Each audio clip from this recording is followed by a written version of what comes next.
मोहतरम नाज़रीन, पाकिस्तान खुफिया एजेंसी के हनी ट्रैप में एक और भारतीय फौजी फंस गया है।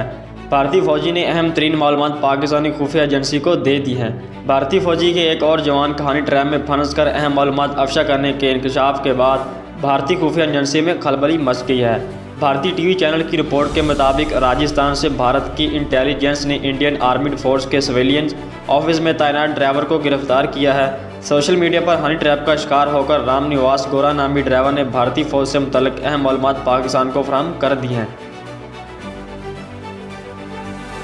भारतीय टीवी के मुताबिक इंटेलिजेंस पुलिस के additional director general Amesh Mishra का कहना है कि रामनिवास ने पाकिस्तानी खुफिया एजेंसी के फर्जी नाम से चलने वाले सोशल मीडिया अकाउंट पर रब्ता रखा और भारत की इंतहाई अहमियत की हामिल मालूमात उन्हें फराहम करता रहा।